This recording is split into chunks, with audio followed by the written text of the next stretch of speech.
దేవుని స్తోత్రం. మరి నిశ్శబ్దంగా మీరు కొంత సమయం ఆలకించండి. నాకున్నది కొంచెం సమయం ఇక్కడ. హల్లెలూయా. దేవుని మహిమ కలిగిన కాక మళ్ళీ ఇక్కడి నుంచి నేను అడవడిగా వేరే ప్రాంతానికి వెళ్ళాల్సిన అవసరం ఉంది. హల్లెలూయా. మరొకసారి మన ప్రభువైన యేసుక్రీస్తు ప్రభు వారికి యేసయ్యకి వందనాలు. అలా కూడి వచ్చిన సంఘ బిడ్డలు మీ అందరికీ వందనాలు. మరి మీ ఎంతవరకు మీ ప్రేమ ఓరేని బట్టి వందనాలు. హల్లెలూయా. దేవుని స్తోత్రం. మరి ఆదికాండము 12వ అధ్యాయంలో 3 వచనాలు అబ్రహాము జీవితాన్ని మార్చేశాయి. హల్లెలూయా. దేవుడి నోటి నుంచి వచ్చిన ఒక్క మాట.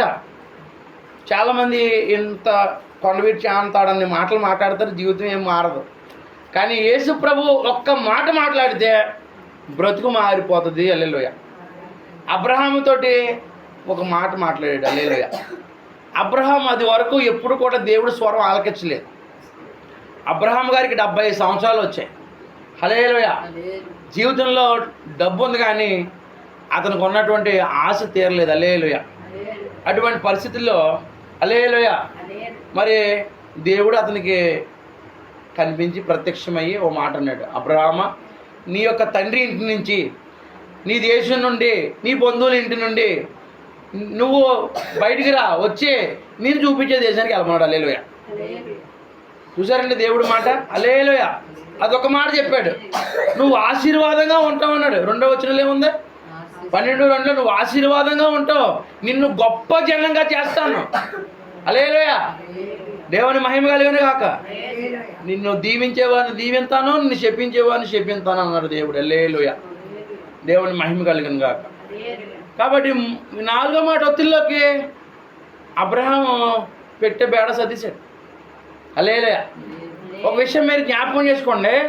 తప్పుపోయిన కుమారుడు తండ్రి ఆస్తి అంతా పట్టుపోయి తన ఇష్టానుసారంగా బతికాడు, పాడైపోయాడు. హల్లెలూయా. అబ్రహాము దేవుడి మాట ఆలకిచ్చి తనకున్నదంతా దేవుడిదే తెచ్చుకున్నాడు. హల్లెలూయా. దేవుని మహిమ కలిగిన కాక. అబ్రహాము దీవించబడ్డానికి కారణాలు చూపిస్తున్నాం. దేవుని స్తోత్రం. కాబట్టి దయచేసి 3 మాటలు అబ్రహాము తన దేశాన్ని విడిచిపెట్టాడు, తండ్రి ఇంటిని విడిచిపెట్టాడు, బంధువుని విడిచిపెట్టాడు. హల్లెలూయా. ఏమో మనకు ఆ విషయాన్ని తెలియదు. ఆ పొలాల్లో గట్ట ఏమన్నా ఉంటే డబ్బు కింద చేసేసుకున్నాడు. తన యావదాస్తిని, తన అన్నయ్య గారు అబ్బాయి లోతుని, తన భార్య అయిన శారాయిని పట్టుకుని బయలుదేరిపోయాడు. హల్లెలూయా. ఏంటి యేసుప్రభు ఏమన్నా రాజమండ్రి దానవాయిపాడు వెళ్ళమన్నాడా? హైదరాబాద్లో కుక్కటిపల్లి వెళ్ళమన్నాడా? హల్లెలూయా. దేవుని స్తోత్రం. లైబ్రరీ వీధిలో మొరాలో ఉండమన్నాడు. అలా ఏం చెప్పట్లేదు. నేను చూపిస్తాను వెళ్ళమన్నాడు. హల్లెలూయా. దేవుని స్తోత్రం. ఒక తండ్రి తన బిడ్డను ఎత్తుకుంటాడు. అంతవరకు తెలుసు బిడ్డకి ఎక్కడ తీసుకెళ్తాడో, ఎలా తీసుకెళ్తాడు అన్నది. ఆ తల్లి అలా నడిపిస్తే అలాగా, తండ్రి అలా తీసుకెళ్తే అలాగా. హల్లెలూయా. విశ్వాసం కూడా అలాంటిదే. దేవుణ్ణి నమ్మాడు, అన్నీ ఇడిచిపెట్టాడు. ఇప్పుడు దేవుడు వెనకాల పడ్డాడు. హల్లెలూయా. ఇప్పుడు ఆయన అలాగ నడుచుకుంటాం. హల్లెలూయా.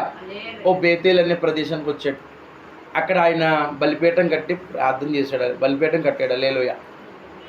ఇంతకు ముందు 70 సంవత్సరాలు ఎప్పుడు అతను ప్రార్థన చేయడం ఎరగడు. 70 సంవత్సరాల్లో ఎప్పుడు కూడా హల్లెలూయా. 70 సంవత్సరాల్లో ఎప్పుడు కూడా హల్లెలూయా. ఎప్పుడు కూడా బలిపీఠం కట్టడం తెలీదు. దేవుని స్తోత్రం. కానీ దేవుడు నమ్మిన తర్వాత పరిస్థితులు మారే. హల్లెలూయా. దేవుడి మీద, దేవా నేను నడవలసిన మార్గాలను నాకు చూపించమని దేవుడిని నమ్మితే సరిపోలేదు. అయ్యా నేను ఎలా నడవాలి, ఎలా బ్రతకాలి నాకు చెప్పాలి నువ్వు అని దేవుడి మీద ఆధారపడడం మొదలెట్టాడు. దేవుని స్తోత్రం. మళ్ళీ అక్కడి నుంచి మళ్ళీ ఆయన తూర్పు దేశానికి వచ్చాడు. హల్లెలూయా. షిడాన్ కూర్చో. హల్లెలూయా. తూర్పు దేశానికి వచ్చాడు. హల్లెలూయా. అక్కడి నుంచి మళ్ళీ కానాన్ దేశానికి వచ్చాడు. కానాన్ దేశం చూశాడు. దేవుడు మళ్ళీ అతను ప్రత్యక్షమై ఏమన్నాడో, ఈ కానాన్ దేశాన్ని నీ సంతతికి ఇచ్చేస్తున్నాడు. హల్లెలూయా. అతని పిల్లలు లేరు. దేవుడు మాటలు ఎలా ఉంటాయండి? చిగురింపజేస్తాయి. హల్లెలూయా. దేవుని మహిమ కలిగింది కాక. నాకెన్నో మేలులు చేసితివే, నీకేమి అర్పింతును దేవా, నీకేమి చెల్లింతును. హల్లెలూయా. యేసునాథా కృతజ్ఞత స్తుతులివే. హల్లెలూయా. యేసునాథా కృతజ్ఞత స్తుతులివే. హల్లెలూయా. దేవుని మహిమ కలిగనుగా. నాకీక ఆశలు లేవాను కొనగా నాయాస నీవైతివే,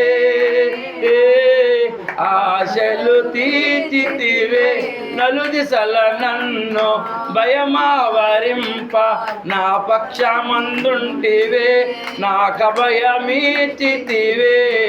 నాకీక ఆశలు లేవాను కొనగా నాయాస నీవైతివే, ఆశలు తీర్చితివే. హల్లెలూయా. ఇంకా అతనికి ఆశలు ఏమి లేవు. హల్లెలూయా. అలాంటి సమయంలో దేవుడు అతనికి ప్రత్యక్షమై నీ సంతానం అంటున్నాడు, గొప్ప జనంగా చేస్తాను అన్నాడు. అమ్మ, ఊహించుకోగలమా దేవుడు చేసిన మేలులు? మన జీవితంలో ఊహించుకోగలిగేవే. హల్లెలూయా. మనం పొందలేని కార్యాలు దేవుడు చేస్తాడు. హల్లెలూయా.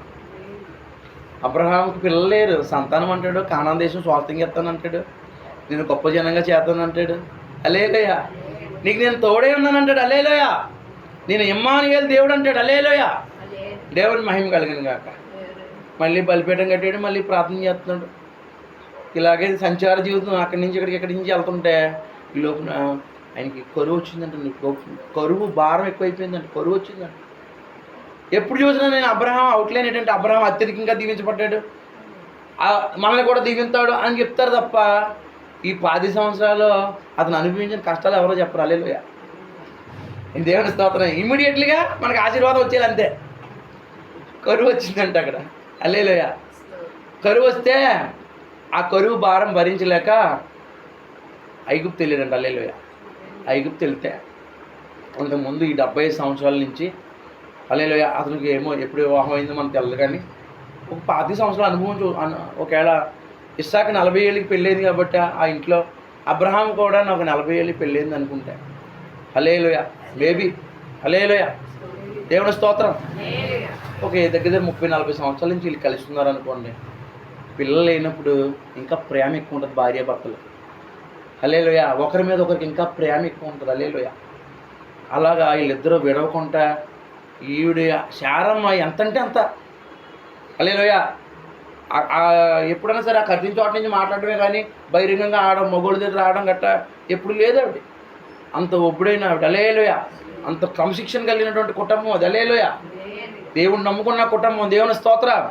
హల్లెలూయా. అంత పద్ధతిగా భర్త మాట జవదాటదు. హల్లెలూయా. అలాంటి పరిస్థితుల్లో ఈ కరువు వచ్చిందని ఐగుప్తు వెళ్తే అక్కడ ఐగుప్తుళ్ళు అంటే దేవుడిని నమ్మరంటాడు. దేవుడు భయం ఉండదంట. అందుకని ముందుగానే చెప్పాడు అబ్రహాం. ఏం చెప్పాడు తెలుసా? అమ్మ, నేను ఏదన్నా దేశానికి వెళ్తే నువ్వు నాకు చెల్లి అని చెప్పు, భార్య అని చెప్పకన్నాడంట. హల్లెలూయా. ఎందుకంటే భర్తను చంపేసి భార్యని చేసుకుంటారంట. వాళ్ళు చేసుకుంటారంట. అలాంటి రోజులు, అలాంటి మనుషులు వాళ్ళు. అలా చెప్తిల్లోకి అలాగే బాబు అని ఒప్పుకొని అతని వెనకాల నడుస్తుంది. దేవుడు అతను రమ్మంటే ఆవిడ కూడా వచ్చేసింది కదా. హల్లెలూయా. భర్త మాట అయినా లేకపోతే నేను అక్కడ ఉండిపోతాను, ఇవన్నీ వదిలేసి ఎక్కడికో వెళ్ళడం, ఎంత వయసు అయిపోయిన తర్వాత ఎప్పుడన్నా అందండి. లోబడింది, విధేయత చూపించింది. ఈ రోజుల్లో పాస్టర్ గారు ఒక మాట చెప్పారు అనుకోండి, ఈ సోషల్ వింటారండి, దైవజనుడి మాట కూడా వింటారండి. అందుకనే బాగుపడతలేదండి చాలామంది. చెప్పకపోవడానికి కారణం ఏంటండి? దైవజనుడి మాట వింటారండి. దేవుడు వాక్యం చెప్తుండే ఆ మాట విని ఇలా నడుచుకోవాలని చెప్పినప్పుడు వినాలి కదండి. మరి మారు మనసు లేకపోతే ఎలాగండి? దేవుని స్తోత్రం. అవి ఏం అవసరం లేకపోతే పరలోక రాజ్యం వెళ్ళరండి. అంతే సింపుల్గా. నువ్వు ఎన్నిసార్లు ప్రార్థన చేసినా, ఎన్నిసార్లు బైబిల్ అట్టుకొచ్చినా దేవుడు వాక్యానికి మీరు లోపడకపోతే పరలోక రాజ్యం వెళ్ళరండి. హల్లెలూయా. ఆ తర్వాత ఇక్కడ ఉండిపోయారు కదా చాలామంది స్త్రీలు, 5 ఉండిపోయారు. బుద్ధి లేని వాళ్ళు, బుద్ధి కలిగిన వాళ్ళు వెళ్ళిపోయారు. నువ్వు ఏ స్వభావం కలిగి ఉంటే నీకు నువ్వే లెక్క వేసుకో. హల్లెలూయా. నువ్వు ఆవిడకి అనుకోగలదానువా? అబ్రహాంతో విశ్వాసంతో వెళ్ళిపోయింది. విశ్వాసానికి తగ్గ ప్రవర్తన, లోబడడం, విధేయత కలిగి ఉందే. అందుకనే ఆవిడ సంతానమే కదా. ఇప్పుడు అబ్రహాం అనేకులకి, ఇప్పుడు శారం అనేకులకి తల్లి అవ్వలేదా? హల్లెలూయా. కాబట్టి దయచేసి దేవుడికి విధేయత చూపిస్తే ఆశీర్వాదం వస్తుంది, అవిధేయత చూపిస్తే శాపం వస్తుంది. ఇంత సింపుల్ మాట ఎందుకు మీరు దృష్టిలో పెట్టుకోరు? మనం దేవుడికి విధేయత చూపిస్తే ఆశీర్వాదం, దేవుడికి మనం ఒకవేళ వీపు చూపిస్తే శాపం. హల్లెలూయా. కాబట్టి దయచేసి చూడండి, ఇలాగ ప్రార్థన చేసుకుంటాం దేవుడి మీద ఫుల్గా హృదయపూర్వకంగా అతను ఆధారపడి యథార్థంగా వెళ్ళిపోతుంటే ఒక రాజుగారు ఏం చేశారంటండి, ఫరో రాజుగారు, ఐగుప్తుల రాజుగారు శారమ్మని వాళ్ళ ఇంటికి తీసుకెళ్ళిపోయి పెట్టించుకొని చాలా అందగత్తని ఎవరు పొడిగారంట. ఆవిడ చాలా నిజంగా అంత అందగత్తి అంట, చక్కనిదంట. అందుకని చెప్పేసి ఎప్పుడైతే చూసాడో వీళ్ళందరూ పొగుడుతున్నారంట, అధిపతులు అందరూ పొగుడుతుంటే రాజుగారికి ఎంత మంచి అందగత్తి అని భార్య దొరికితే రాజుగారు అంత గొప్పోడు అన్నట్టు ఫీలింగ్ అనమాట. ఆడి ఫీలింగ్ గురించి ఇంకోటి పాలని అడిగిపోతాడా? హల్లెలూయా. ఇంతకీ అతనికి తెలదు. యాక్చువల్లీ చెల్లి అతనికి ఏంటంటే ఇతను చెల్లి అనుకున్నాడు. అతను చెల్లి అని చెప్పాడు కదా మనోడు. హల్లెలూయా. ఇతను ప్రాణం తీసేస్తారని అతను అలా చెప్పాడు. ఈ లోపల తీసుకెళ్ళి ఆ ఇంట్లో పెట్టుకున్నాడు. హల్లెలూయా. బతిమాలుతున్నాడు, అయ్యా నా చెల్లి అయ్యా, నన్ను పెళ్లి కాలేదయ్యా, అయ్యా అయ్యా అయ్యా అని దయచేయండి, దయ చూపించండి అయ్యా, తీసుకెళ్ళకండి అయ్యా, ఈ మాకు ఆవిడే ఆధారం అయ్యా, అయ్యా అయ్యా అని గుండెల్లోంచి వచ్చిన బాధతో బతిమాలుకుంటే జాలి చూపించండి అయ్యా, దయ చూపించండి అయ్యా అని అంటుంటే నువ్వేం తెలదు మాట్లాడగా. మా ఊళ్ళో ఇలాగే ఉంటాం, ఎక్కువ మాట్లాడితే ఇన్ని చంపేస్తామని ఇప్పుడు తీసుకెళ్ళిపోయి ఆ కోటలో పెట్టుకున్నారు. దేవుని స్తోత్రం. హల్లెలూయా. దేవుని మహిమ కలిగిన గాక. హల్లెలూయా. ఈవిడ అక్కడికి వెళ్ళింది కానండి, ఈవిడ అడుగు పెట్టిన తర్వాత నుంచి అంటండి దేవుని స్తోత్రం. హల్లెలూయా. అయితే యెహోవా అబ్రహాం భార్య అయిన శారాని బట్టి ఫరో అతని ఇంటి వారిని వేదనల చేత బాధించెను. హల్లెలూయా. దేవుని మహిమ కలిగిన గాక. తన సొంత ఇంటి వారు లేరు, తన బంధువులు లేరు, తన దేశంలో లేడు. హల్లెలూయా. తల్లిదండ్రులు లేరు, ఎవరు లేరు అతనికి. ఒకవేళ నా భార్యని ఫరో తీసుకెళ్ళిపోడని చెప్పి మళ్ళీ వెనక్కి వెళ్ళాడు అనుకోండి, దేవుడికి లోబడినట్టు అవుతుంది. ఎవరైనా బంధువుకి ఒకవేళ కౌరంపించి నా భార్యను తీసుకెళ్ళిపోరండి పెద్దలారా కొద్ది సబ్బు చెప్పండి అంటే, వెళ్ళావు కదరా మమ్మల్ని వదిలేసి ఎవరో యేసుప్రభు దొరికాడని అని అబాసుపాలు చేస్తారు, వాళ్ళు ఆచాపం చేస్తారు. హల్లెలూయా. దేవుని మహిమ కలిగిన గాక. అలాగని చూస్తే వాళ్ళకేమో మధ్యవర్తి లేడు, ఎవడు లేడు. ఆ రాజుకి ఎవడ చెప్తాడు, మూర్ఖుడికి ఎవడ సమాధానం చెప్పలేదు. తన భార్య, తన జీవితమే తన భార్య. హల్లెలూయా. ఆ భార్యని తీసుకెళ్ళిపోయాడు. హల్లెలూయా. ఏం చేయాలా? ప్రార్థన చేస్తున్నాడండి అబ్రహాం. మళ్ళీ ప్రార్థన చేయడం బాగా వచ్చు కదా, కష్టంలో ఉన్నప్పుడు అయ్యా నా ప్రియమైన భార్యను ఈ దేశంలో ఇగో కరువు ప్రాంతం అని కరువులో ఉండే ఇలాగ ఈ దేశంలో ఆహారం దొరుకుతుందని వచ్చామయ్యా. ఇక మొదటి ముప్పు వచ్చింది, నా భార్యను, నాకు తల్లైనా తండ్రి అయినా ఎవరైనా నా భార్య కదా, బిడ్డలు లేరు, బిడ్డతో సమానంగా చూసుకుంటున్నాను. హల్లెలూయా. నా భార్యను ఎత్తుకుపోయారయ్యా అని ఎవరు చెప్పాలో తెలియని పరిస్థితుల్లో దేవుడి దగ్గర ఆడడం మొదలెట్టాడు. హల్లెలూయా. ఈ లోపున దేవుడు ఏం చేశాడండి, ఆ ఫరో ఇంట్లో మహావేదాలు జరిగిపోతున్నాయంట. బైబిల్లో ఉంది. హల్లెలూయా. దేవుడు ఏం చేస్తాడు, ఇతని పక్షాన నమ్ముకుని వచ్చినవాడు పక్షాన. హల్లెలూయా. నన్ను నమ్ముకుని వచ్చిన నా సేవకుడు, నా ప్రవక్త, ఆయనకి అన్యాయం జరిగితే దేవుడు ఊరుకుంటాడా? నువ్వు జలముల్లో పడి దాటి వెళ్ళినప్పుడు నీకు నేను తోడై ఉన్నాను, జలములు నిన్ను ముంచిపోయి నువ్వు అగ్నిలో వెళ్ళి నువ్వు నడిచినప్పుడు అగ్ని నిన్ను కాల్చజాలదు. హల్లెలూయా అని చెప్పిన దేవుడు, నువ్వు నా సొత్తు, నిన్ను కొనుక్కున్నాను అన్న దేవుడు నిన్ను ఎలా విడిచిపెడతాడు, భయపడకన్నాడు కదా. హల్లెలూయా. దేవుని స్తోత్రం. ఈ లోపున వాళ్ళ ఇంట్లో మహావేదనలు వచ్చాయంట. జరగకూడదని జరిగిపోతుంటే ఇందాకేమో తీసుకెళ్ళి పెట్టుకున్నవాడు అబ్రహాముని పిలిచాడంట. దేవుని స్తోత్రం. అబ్రహాముని పిలిచి, బాబు ఇలాంటి పని చేసేవేటి నువ్వు ఇందాకే భార్య అని చెప్పొచ్చు కదా బాబు, చెల్లి అని చెప్పుకో అనేసి గొర్రెలు గొడ్లు దాసులు అతనికి ఇంకా కొద్దిగా ఆశ తీసుకొచ్చి అబ్రహాంకి ఇచ్చాడంట. దేవుని స్తోత్రం. ఏమైంది? కీడు మేలైపోయింది. హల్లెలూయా. దేవుడిని నమ్ముకున్న వాడికే దుఃఖము సంతోషం అయిపోతుంది. హల్లెలూయా. పేదరికము ఐశ్వర్యం అవుతుంది. దేవుడిని నమ్ముకున్నాడు లేవి కలిమవుతుంది. హల్లెలూయా. కీడు మేలైపోయింది నువ్వు నమ్ముకున్న దేవుణ్ణి బట్టి. ఆయన ఎంత యథార్థవంతుడండి. హల్లెలూయా. తను నమ్ముకుని వచ్చిన అబ్రహాముని బాధ కలక్కుంటా, కన్నీరు చాడుకుంటా, రెక్కల మీద ఆనించుకున్నట్లుగా అతను దేవుడి మీద ఆధారపడి నీతిగా ప్రవర్తిస్తుంటే దేవుడు అతన్నే రాజు చేతుల్లోంచి ఎవడని ఇడిపించగలడా? దారంట పోయి బందిపోటు దొంగల నుంచి ఆటో వాడి దగ్గర నుంచి ఇడిపించలేకపోతున్నప్పుడు ఒక ఆడపిల్లని ఆటో వాళ్ళ చేతుల నుంచి ఇడిపించలేకపోతున్నా. హల్లెలూయా. అలాంటిది ఒక రాజుగారు కోట బద్దలు కొట్టి, దేవుడు బాబు నీ నమస్కారం బాబు, ఇప్పుడు దిగొచ్చి హల్లెలూయా ఇందాక తీసుకెళ్ళినాడే ఇంకా ఎక్స్ట్రాగా ఆశలన్నీ తీసుకొచ్చి బాబు నీకు నమస్కారం తీసుకెళ్ళిపో బాబు అని బతిమాలి మరి పంపించారండి. హల్లెలూయా. ఎవరికైనా రాజుగారు చెప్పగలవండి? హల్లెలూయా. వాళ్ళు ఎలా ప్రవర్తిస్తే అలాగే. వేరే ఊళ్ళో కట్టుబాట్లు మనకి ఏం తెలితే వాళ్ళు ఏమంటే అదే. హల్లెలూయా. కానీ ఆ కట్టుబాట్లన్నీ పక్కన పెట్టి దేవుడు మహావేదన కలిగి చేతిలో తీసుకొచ్చాడు. దేవుని స్తోత్రం. తీసుకొచ్చి అప్పు చెప్పేశాడు. హల్లెలూయా. అలాగే మన వస్తువు అయినా సరే ఎవరైనా తీసుకున్నా, ఎవరైనా చూడండి, మనం ఏమన్నా దేవుడు ఇచ్చాడు అనుకున్నా అందరికీ చూపిస్తుంటాం. అందరికీ చూపించమని చెప్పాడు దేవుడు నీకు. కనిపించిన వాళ్ళు అందరికీ చూపిస్తాం. హల్లెలూయా. అలా చూపించడం వల్ల హల్లెలూయా నువ్వే తీసుకెళ్ళి చెప్తే ఏం చెప్తారు? వాళ్ళు కోరుకోరా? హల్లెలూయా. దేవుని స్తోత్ర. దేవుడు ఇచ్చిన దాన్ని బట్టి కృతజ్ఞత కలిగి అనుకు కలిగి ఉండాలి. హల్లెలూయా.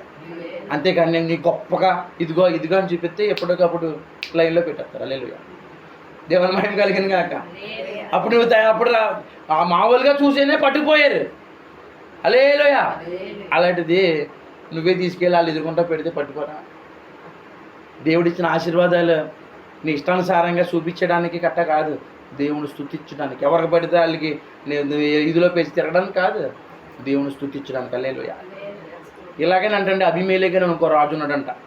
ఆ రాజుగారు కూడా ఏం చేశారంట, సేమ్ ఇలాగే ఈవిడ అందంగా ఉన్నదని ఇతను మళ్ళీ వెళ్తే చెల్లని చెప్తాడు కదా. మరి ఆ దేశాలకి దేవుడు భయం లేదు. భర్తని చెప్పి భార్యని వివాహం ఆడతారంట. వాళ్ళే మనుషులండి. ఒక భార్య ఒక భర్తే కదా. మన సొంత కొండలో నీళ్ళే తాగాలని ఉంది బైబిల్లో. హల్లెలూయా. వేరేవాడి కొండలో నీళ్ళు తాగకూడదు. హల్లెలూయా. అయితే ఏమైందండి? హల్లెలూయా. మళ్ళీ అలాగే ఇలా లాక్కుని పోయారంట మళ్ళీ ఆవిడ్ని. దేవుని స్తోత్రం. హల్లెలూయా. తీసుకెళ్ళిపోతే హల్లెలూయా దేవుడు కల్లో కనిపించి ఆ రాజుకి, అబీమెలెకు అనే రాజుకి, అయ్యా ఆవిడి ఒకరి భార్య, ఆవిడ నీ దగ్గర పెట్టుకుంటే అది నీకు మరణం సుమా అన్నాడంట. హల్లెలూయా. దేవుని మహిమ కలిగిన కాక దేవుడు దర్శనంలో కనపడి చెప్తులు, కల్లో కనపడి చెప్తుల్లోకి వాళ్ళంతా చెప్పాడు. దేవుడు నాకు ఎలా చూపించాడని చెప్పాడంట అందరితోటి చెప్తుల్లోకి. ఇంకా పొద్దున్నే మళ్ళీ అబ్రహాం గారు పిలిచి, బాబు నాకు బలి చేసావు నువ్వు. హల్లెలూయా. ఈ లోపల వాళ్ళు ఎవరికి పిల్లలు కండం మానేశారంట. వీళ్ళకి ఎవరికి గర్భాలన్నీ మూసేసాడంట దేవుడు. ఆడికి మరణం అన్నాడు, రాజుకి మరణం. ఇంట్లో ఎవరికి పిల్లలు పడతలేదు చూసుకోండి. వాళ్ళు దేవుడు వస్తువు ముట్టుకుంటే, దేవుడు బిడ్డలు ముట్టుకుంటే, ఎవరైనా దేవుడు బిడ్డలు ముట్టుకోకూడదు. హల్లెలూయా. దేవుడు నమ్ముకున్న వాళ్ళు ముట్టుకుంటే అంత ప్రమాదం ఉంది. హల్లెలూయా. మనం ఏదో అనుకుంటాం. హల్లెలూయా. ఆ రాజు అంతటోడే మళ్ళీ కింద దిగొచ్చి అబ్రహాముకి, బాబు ఇంకా గొర్రెలు గొడ్లు దాసీలు అన్నీ పట్టుకుని తీసుకొచ్చి, బాబు నీ భార్య నువ్వు తీసుకెళ్ళవయ్యా బాబు. మళ్ళీ ఏమన్నాడు దేవుడు, అతనితో నువ్వు ప్రార్థన చేయించుకో, అతను నా ప్రవక్త. ఇప్పుడు ఇలా ఉంగుని ప్రార్థన చేయండి అన్నాడు. ఇందాకేమన్నాడు, నువ్వు మాట్లాడకన్నాడు. దౌర్జన్యంగా మాట్లాడాడు ఇందాక. అవతల పో, ఎక్కువ మాట్లాడి చంపాడు అన్నాడు. హల్లెలూయా. ఇప్పుడేమన్నాడు దేవుడు, అతను ఎలా మార్చాడు, బాబు నీ దండం పెడతాను తీసుకెళ్ళిపో. చూసారంటే దేవుడు ఎలాంటి కార్యాలు చేస్తాడు. దేవుడు నమ్ముకున్న వాళ్ళకి దేవుడు తోడుగా ఉంటాడు, ఇమ్మానుయేలుగా ఉంటాడు. నువ్వు ఏ దేశంలో ఉన్నా, ఏ భాష రాకపోయినా నీకు దేవుడు న్యాయం చేస్తాడు. హల్లెలూయా. దేవుని మహిమ కలిగిన నీ పక్షాన్ని వాద్యం ఆడతాడు. నువ్వు దేవుని ప్రేమిస్తున్నావు కాబట్టి, నువ్వు దేవుని ఎరిగిన వాడు కాబట్టి నిన్ను ఆయన శ్రమ నుంచి తప్పించి గొప్ప చేస్తానని చెప్పాడు. హల్లెలూయా. శ్రమల్లో, ఇబ్బందుల్లో, వేదనలో, కొరతల్లో దేవుడు, అనారోగ్యాలు నీకు తోడుంటాడు. హల్లెలూయా. నువ్వు ఆయన నమ్మొచ్చావు, ఆయన నమ్మదగిన దేవుడు. నీకు చేయవలసిన న్యాయం చేస్తాడు, కానీ అన్యాయం చేసే దేవుడు నా యేసు ప్రభు కదా. హల్లెలూయా. నువ్వు నమ్మొచ్చు, ఆయనే తల్లిదండ్రులను